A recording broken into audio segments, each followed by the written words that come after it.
سلاف تماشاوانین کورد کنکشن جه دنگی امریکا لواشنطن از دخیل شموی ویا دمن خوش جوارا دخوازم دوی برنامه تایبت دا پرانی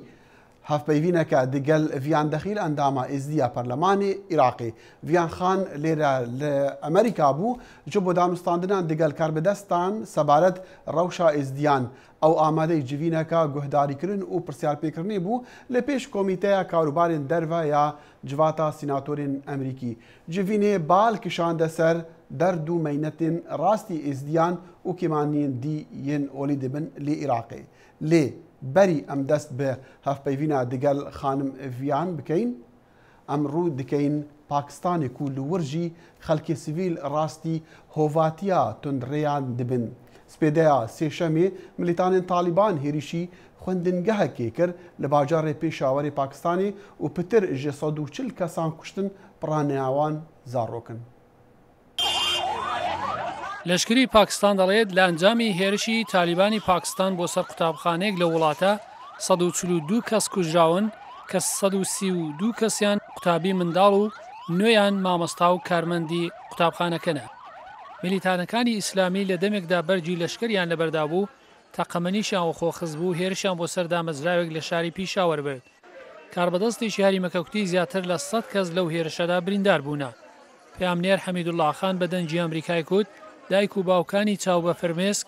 دەگەنە نەخۆشخانە کە تەرمی منداڵەکانیان بۆ دەبردرێت کەسانی تریش ئەوە خوێن بۆ برینداران دەدەن. وەزیری هەریمی پەرویز خەتاک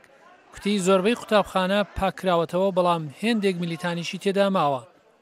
پاکستانی تالیبان بەرپرسایەتی بۆ هێرشەکەی و ئاستۆ گرت و دەڵێت ئەوە کردارێکی تۆڵە ئاستانەوە لە بەرامبەر هێرشی پاکستان بۆ سەر میلیتانەکان لە هەریمی عەشیرەیی باکووری ڕۆژاوا لە نزیک سنووری ئەفغانستان بووە. سەرۆکوەزیر نەواز شەریف ئەو هێرشەی مەحکوم کرد و بە کارەساتێکی نیشتمانی زانی و چەندین ڕۆژی بۆ ماتەمین دیاری کرد. بەڵێنیشیدا کردارەکانی لەشکری لە دژی میلیتانەکان هەروە درێژەی هەبێت. وتەبێژێکی لەشکری دەڵێت هێزەکانی ئاسایش لانی کەم 6 میلیتانیان کوشتووە.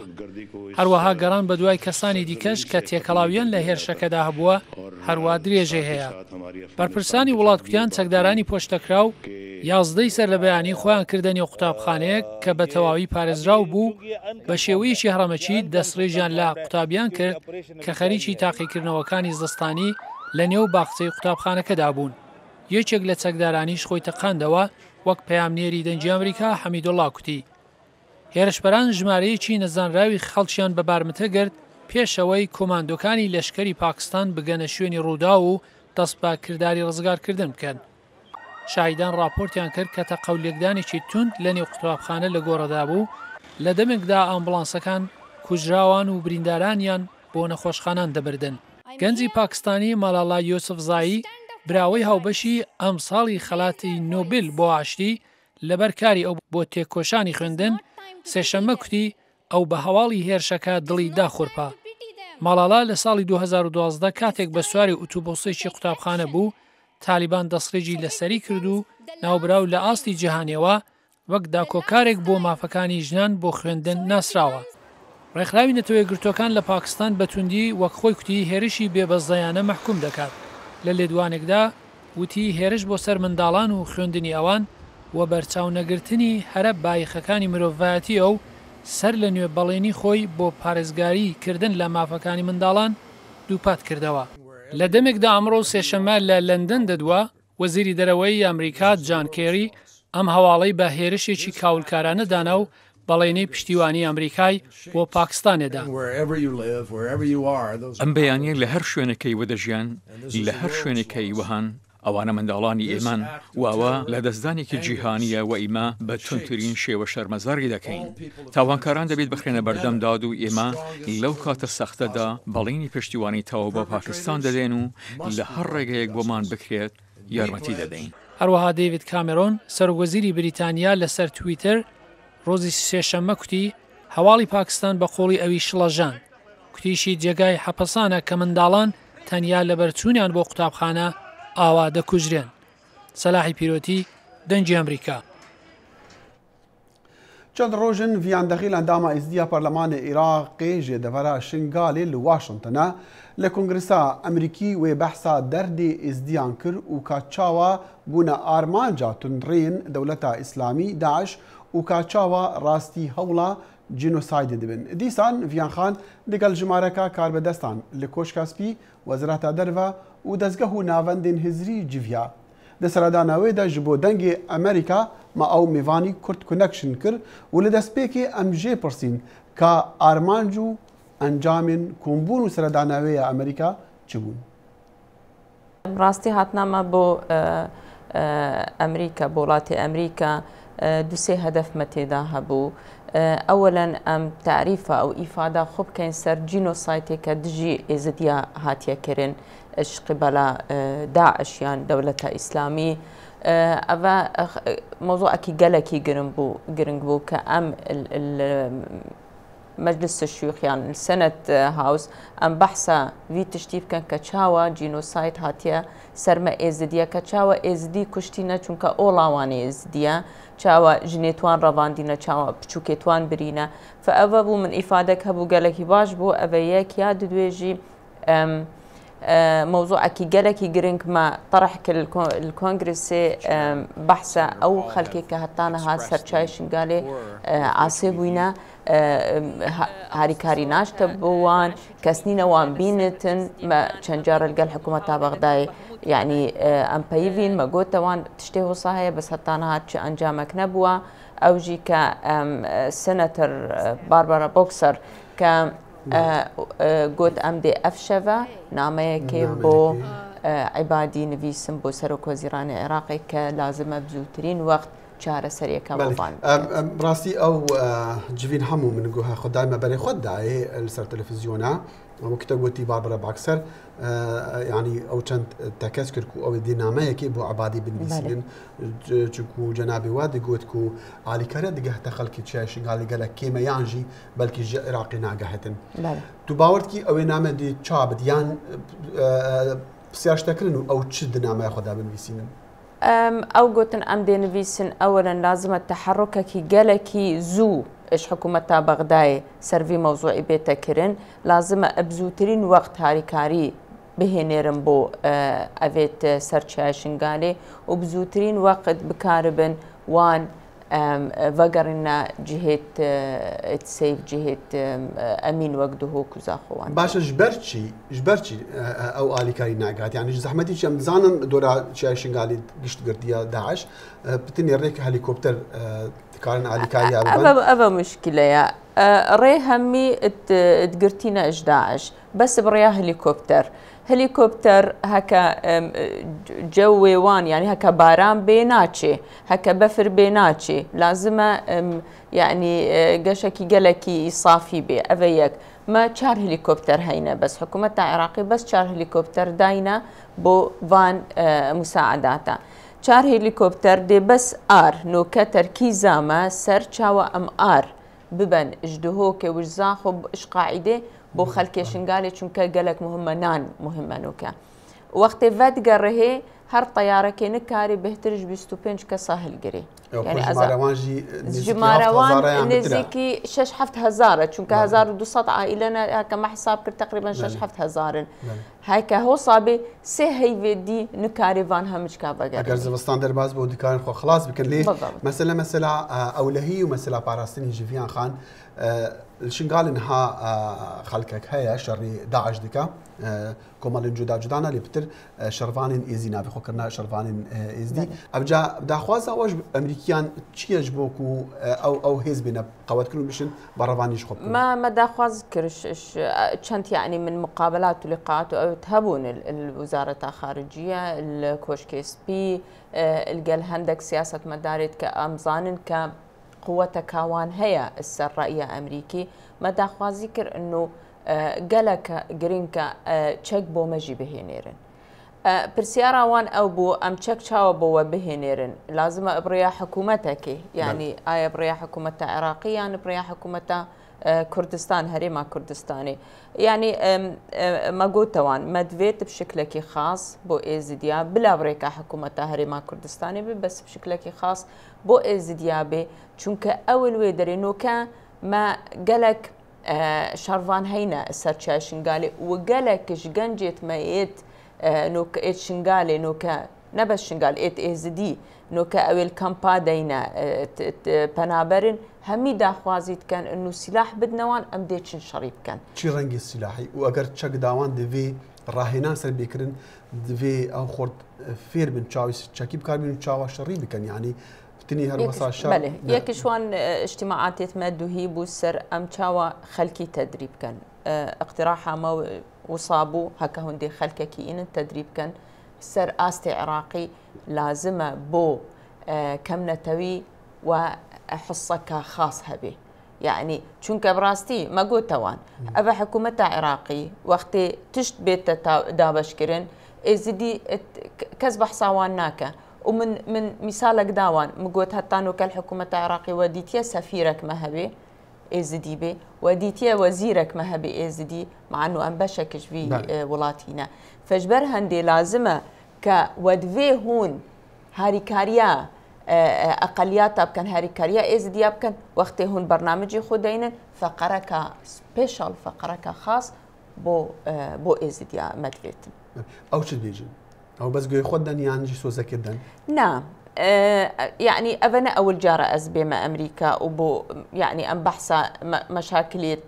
عراقي يعني بحثا مشاكلية إزيدي بلام أفجارة قالك فرقة أفجارة جوهي خدن وقالكي سيريسلي ورد جرن بجدية ورد جرن وبنفس الوقت جي حلول داتين وادفين بزانبن چی بکن باشه بله ام دشین یعنی اگر تشتکی بزانین اگر ریهابت یعنی تو بخوازی بۆ نمونە چ دەبێژین یعنی ئەو چارەسەری دێ بچڕێکبن یان ئالیەت داوێ ئالیکاریا کو بۆ ئێزیا بکردن دێ بچشکلی بتن وكاك داخل ما بحثا قالك تشتاكرنا بس بحثا تسليح إيزيديا ما بحثا مثلا هاري كاريا أو بنابريت نوكيل أوي ما بحثا هاري كاريا أو خلكيت كهتانو كالبندستي داعش كمخطوف جنو زارو أو عندك آليات ما بحث كريه بجدي وبتفاصيل طبعا تظاني عندك استراتيجيه اسنشم همي تشتي بحث كم بس اود اسكارم بو من هي اصبح كم ما قوت حكومه امريكي امريكا 200 مليون دولار دابونا يو ان سعوديه 500 مليون دولار دابو يو ان كهاريكاريا بنابرابكا ومقوتوان حتى نوكا اجفي همي مجموعي سطا سي نهات يبوان وبارا خلاص بويا مدفيتن هون بين كاجاري دي شاوكان او وعدان كا زيدتر هاريكاري بو ازديا بتايبتي بهنيرن بلا مقوتا وبري هون افتشتا بكن لازم هون زانبن كباري توچوينا كي داري چاوا هاتينا صرف كرن او كامبيت ازديا تيدانا براسي نا كامبيت ات مروفانا فأو وعدك دانا منك أو دي زيادة سربي موضوعي كان ودس بيب كان أبيك يا دوي دي مساعدة أو خلك السرچاي شنقالي كان يا سي ما أو استراتيجية كوانا حربي هيا إنه هندك جهينا ضرورية أو ليبدن بس مبوان توضيح كر چند مهمة نوكا هكا چاي شنقالي هاتا رزقار كرن كضربات توان بهتر السرفي محوري بن بوانجي معركة دي زوتر خلاص في خان جاري ام بحثي كردستاني بكين مثلا رزقار كرنا شنقالي تو بسيارة كاربدستين سياسيا عسكري هريمي عراقي ديكي جبرتشي وان نبيت نها شنقالي رزقار بكن قال هنديكو اگر ريبدا يمني دي قال وان خلق الشنقالي دا ام بحث كن او دي بيجن هي زادا عش نهت مزنة شنقالي دا يعني درخستنا وان قالك دي بصانه هي بتشي بله كان داخل اصلا الفيدري ما حتى ازدفاعش كسيب كم يعني محاميه كسيبم بس ام دي تشتيت واقعي بن اسراستا يعني عندهم برلمان عراقي ما السرلستا كردستاني بس بري هم تشتكي ازا ازديما ازا شنقاليما اذبو من يل هم بيشي هم تشتكي بري همش كاجي اس انسانم وازد بهنم تشاوا ظلم تيتا كرن هەرێما کوردستانی 1600 کیلومتر هەیە حدودێتوان لەگەڵ داعش النفسا وەختی کە هەرێما کوردستان چونکە ئەزانم ئەس نێزیکی بەرپرس و ئەوێتوانم ئەزانم کە ئەو چەک و ئەو مەقدیرا هەرێما کوردستانی هەیە نەگەلەکە و هەکە تو بێیت و سەحکەی مەقدیرا داعش و تەسلیحا داعش نەمونەظەمەکە داعش 5-6 دەولەتن چەکێ وان سیلاحی وان پارێت وان ئەفەیەک یاد دوێ ئەف خەلکە مفاجئی هەموو بووە برادەرێ داعش گەلێکی سەدمە بوو بۆمە خەڵکی هەرێمی دەوروبەریت ئێزدیا نە خەلکی هەرێمی خەلکی دەوروبەری ئێزدیا بەحسی هەرێمیت ئێزدیا کەم تایبەتی شنگالێ داعش 200-300 نەفەر هاتنە شنگالێ بەسکی هاریکاریاوان کرد ئەو خەلکێت دەوروبەرێت ما ئەو گوندێت سنێت عەرەب ئەو هەندێک خەلکێت داخلی شنگالێ ئەوە بوون مساعدا ئەوەیکەن فأوە شەڕەکە نەوەکە تولجەبهەکی و دێچی کاکیش ئازاترە دێ ئەوکەت شەڕێکی مەزنە شەڕێکی وەکات بێژن حرب شەوارعە پێشمەرگە ستراتیجیەکە وان هەیە هێدی تێن چونکە هەمی مەحاورێتوان خەتەرن نەوەکەن و کە گوتە تا ئەشخانەقین دەست پێکە مواجهة داعش حتى شنغالي حتى كوباني هكا ام بحثا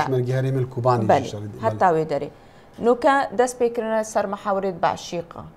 افسي تشان رجاي قالكي تركيزت كان بعشيقة وتلكيف زمار داس بيكرن حتى حدا كيف تشاكي باشي ساكنين ويعني لازم هو صابتشن يعني ولو اثناء عسكري ما بس استراتيجيك لشكريه اكيد اثناء عسكري ما بس بشكل واقعي لازم دس بيب كان جبع شيقه برطله تلكيف زمر حتى بقى هنا شنقال نكارم بتشن شنقال ور بقرن وابدري دي تجي داعش ما بس دك اقري داي مثلا لشكريه نبت السياسيه لا بلي فيان خان مثلا كيتشو زارك زياده دست داعش دا مثلا قالك مازنا وبلكي جهان حوج بيسيايا ودزانت نكون راستيا نزيكي اگر جماره نجمارك هوركاري او بيجن چندن لي بهزار انا يعني نيفكاسي هزاره حتى 5000 انا رزگار کرنا وان بویا بابتك وكاس نشيت خوتي دانت حتى امريكي يجيبون منا رزگار کرنا وان بي تي في بكاركي لشكري فرهيا نا امريكا بريارك وصاحيا نا عراق شد بريارك وصا بدت يعني كاركي وصا بكتن نحري ما كردستان يجدكن باورياتا يعني تشاو عالي كاري بكرن بو يعني تشريك هيج بو رزگار کرنا وان كاك داخل ما بشكلك جلكي دقيق ابد روج السيرفي موضوع التاخبن ودعمك جلكي باش من هيا ايش مؤسسات الفيدري بس براستي ابى تشتكي نوعا ما سريه من افيت اسئلانك تظاني عاده هي فيك خطيت يعني از شيم بيجم انه ام ديج في موضوع خلاص بن زو هي في دار بحثي كامب وبنابرين شنغالي كون هذا على ما كردستان العراق لنا جمالك قالك ما زنام زانن زيديش يعني دولة وحكومتها يجيكو جمالك قالك ما زن خلق بنابر بنا لي او كامبيت هادين دانان جي والغور غوتناتك والكونغرسيتا بحث كريجي او كامب ناب برنجكي بيويست يعني ناب رنجكي نكو مروفتي دا بجيتن جبرتشي او كم نا أجل تشتكي بوتا توضيح كم حكومة عراقي يعني أفا تحديك ببورة بلا بتسلسل بين كمسؤولية كيا حكومة عراقي لازم بو سردو بابتا تركيزك بابتي أمني وبابتي بنابرة چونك أول دولة العالم نزيكي 3 مليون نازحي تدايا 3 مليون بنابري تدايا وأف عدد دي زياد بي دي قهتا 5 مليون شو خطك هوصا يا حكومة عراقي داخل نينا لجنة تشيكرن لجنة تقولنا اللجنة العليا للنازحين لجنة تشيكرن باركي باش دانا في لجنة قلت نوان هرم بالشغلن اف لجنة همي فسادات دا همي كوربشنات دايا يعني او بارا هاتا تخصيص كرن بو في لجنة زيادتر باريتوان خلاص بون هشتا تشتكنا كرينا افيك حكومة هريما كردستان از بيجم مدفيت بريا برنامجي تا از جالك سوباسيا خلكي كردستاني خلكي كردستاني خلكي هركس وزاخو هركس نكاربي يعني كس نكاربي يعني راسي إنكاركك يعني تشتكي بو مكرن قد ما يعني جالك تشتكي مصلا ام هاري كاريا حكومتها يعني يا دهوك جيت كان او جي جالكي هاري كاربو او جي جالكي بو مكرن بس الجور امكانيات تخو عندك جار از الجل محافظه تاخذ من قلت فيا افيا امكانيات مزيده ترنينا مقارنينا افيا هزا مليونك ودوصت هزار افا نفوسي دهوكينا نحصت هزار بنابرت زيده تيدانا افا زيده ترنش حجمتوان ام بين السر نقطه مهم كيو ان افهموا بارا اش خلكي ورد قريش متبرعيناش دولتها بريقا UNHCR كأو منظمة كفرع كش UN كمسؤولة سر مخيمات أو تشيبكا كامبا تشيبكا كامبا كاشاريا ما هي كامبا خانكي ما هي وكامبا باجت كندا ونحن بعدري نبا بعدري إسياجي كامبا كيتشيت كان بس أف كامبيت أزبري بما واشنطن أشوم مواندي أشوم مواندي باران وقت بباري دي باري السروان عرض همي حرية باشا وقت باران بباري وخيفت ببتقاف وبطاني ببتقاف وجيل كيوان ببتقاف وسعد دهو يازدي شافية أفديش نكي داري باشا أفيك يا ددوي هر هجدة عائلة يكتو والد بوان شكل أبا إيه رخا خانكي وباجدي همه رخا خانكي وباجدي همه الشارية جوا صايا يعني همه هر هجدة عائلة تواليتك عفوا وهر بينجي عائلة وأبا من بحث كر الكونغرس دو هر بينجي عائلة يك حمام بوشوشتن باشا هكا ما حساب كر عائلات تيزدي عائلة كامازنة نيك ودون فرا عندك يعني هكا بينج يعني تزاني كان يعني هر 100 نفر 100 نفر العفو بتواليتك باشا يعني شو خدي قبولتك شو ضميرك قبولتك او وباركي قالكي باش يعني يككش كم باشا خانكي 7000 خيبات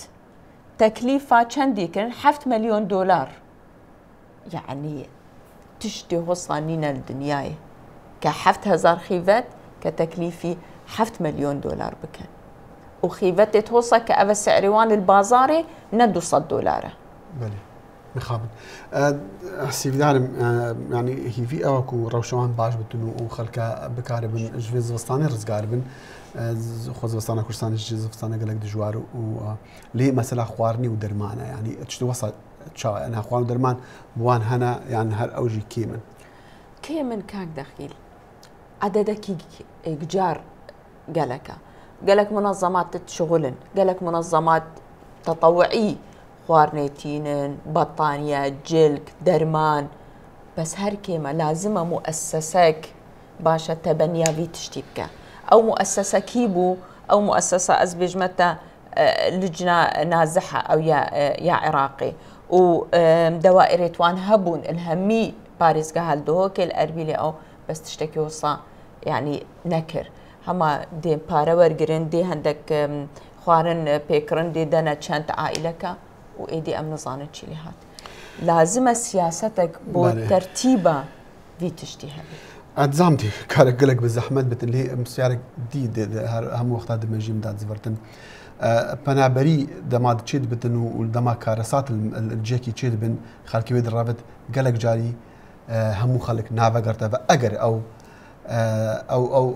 دستودار او روشا بدو ما هيجي بيتن اگر نهات داعش جاري مي دركفت جي شنغالي دركفت تبخوجي خلق شنغالي ازام اگر مال جدنا الشان صار لنا الشنغالي جيبي بس تو خلق شنغالي تونيزيكي واني تبيجي او فاجر نافا او تهمي من ديتين تقولت المدفي هرشاوا بمدفي ان فاجرنا مالي تخو مدفي ان فاجرنا الشنغالي بس هكا اصلي بنيرم مسألة كان ناس آسانة ناس سهلة أفخل كبقرنا الشنغالي جبرتي كوز هر قفل سروان دمينت أولا يعني ثقتك نما تظاني مشكلة ما هرا مصرية أيزديات شبو نا مشكلة كداعش هاتن مشكلة كأو جيناريت ما كأو هفاليت ما كريفيت ما بونا برادري داعش وام كشتن صبا دزبا هكا از فقرم دي تشاوا شيم نفم واز بزانبم جيناري ما بري هيفكي برادري داعش بو وبراي من كشتيا بابي من كشتيا يعني خزمي من كشتيا ثقتنا ما اجبر هندي مداواكرش اش حكومة امريكي اش تحالف دولي دو خطوة هينا خطوة يكي لازم داعش خلاص ببي وهريكي هاري كار برقل داعش چونك نافيتوان مهينا رسميتوان مهينا أبيت هاري كار بون أبيت تقديم عدالة بكن أبيك يا ددوي حماية دولية لازم إزدي وفي اللهجي وشبكجي يعني أمنا بحثا إزدي أبتني كان أقل أولي أبا حماية كدولي بوان بيتك فيان خاطر بيجي يعني قفل سر ازدياد مينا حتى اگر داعش نما تصورا من از بين بابتك دي فيان خان هرچنده بلكي نگري داي سردانا تبل بواشنطن لوكو اندامك برلماني عراقي و اس دي وخلكا شنغالي از خازم باوريه تبزانم هناك بشتي رودان شنغالي سي هشت تشيبون قالك جاي قالك جيا تيتا غوتنكو اس دي اول ونتوانا قالك جدي بيجن ناخذ ام نكردين يعني نابجن ام نكردين بيجن ام اس دي نام اولن ام نتوانا قالك باوريا من افا رنگ ودانا كسياسيه بوج بو هندي كو بيشمرقا شر داعش نكر وقتي الهشت السي هشت وان كتير شنغالي تو بيجي اف مساله جبرتشي اف خلك وصل بيجن تظاني افرد فعلك يعني از بيجم طبيعيه وقتي يكك مالوي بتشي عرزوي بتشي عيالوي بتشي يعني دي دجاتي همي كسكيكت نبس او احتمال دي قالك تشتابيج بلكي بلي نراس بس بس ديجي از برأيي من شخصية ممكنة مثلا يكك بي مقتنع بي ممكنة لا ام اصله وقومية تاخذ تداخل السياستين هكي ام زماني ما كردية روت جذري ما آريا كردية ام يعني ايش وقت ازديا تشيبوينا هر الفان في منطقنا كنابي بكردستانا الكردستانينا تظاني قوميات عندك تحديد يعني تحديدتك لغة وجغرافيا وتاريخ نعم لغة وجغرافيا وتاريخ وجذر يعني كاشكي دريهاتيا باشا وفيجا دينجي قول وبيت وسباقة مجي دي سهم بكردينا انا ازيج وكو رنگ ودانا كسياسي بو بوتشتي تشي بو بلي فيجا امن كان انها اجبر ازدجي فلان بدي بيجم والله اسنا كردمي افت تشتكي ديا برايي من ام ديانه تاما ازديا وام كردن افت تشتكي ام تداخل السياسي فان هردو تشتا قالك يتمظنن شو علاقه بالسياسه ليه تبيجي جديد يعني كنت تشتكي كنت فهمت كي يعني تدقهيك وجبر او ركبه دانا دي في كردين ديجي كردين نايز دي كردين بسلمان تيب كان كو افا نكن كي شيك مازن بخوكو كو مثلا كو تشاوا ازدياد فيج كردا جدا بن يعني تشتكي وصاب لا تزاني مثلا هكا ام بين ليه بنيرن النافا كردستاني عندك احزاب اسلامي هينا يعني احزاب اسلامينا اصلا عندك شوان هينا مثلا وقت اي رقيب دبيجن الشي محفله كيرانا بنقبلنا كان ابا ببتا يعني سنبلك بوما هينا فيجا بلا ام في تشتي بو ازديا او نكن كتشينا بي ازديجي بلا ازديجي حريه تكاوان هبي اسندجي حريه تاوانم بس بلا نبغى لطيبه ام كردن نجبر خاطره بارتيان يكتيان اسلاميان غوران ام كردن نجبر خاطره خو وام ازدينا ازي في ديما هي في هفا فيني بينم قالك سباس فيان خان لسه خوش وجارك دي قالك بخير هاتيا تلفزيوننا كورد كونكشن ودنجي امريكا قالك سباس يا ودك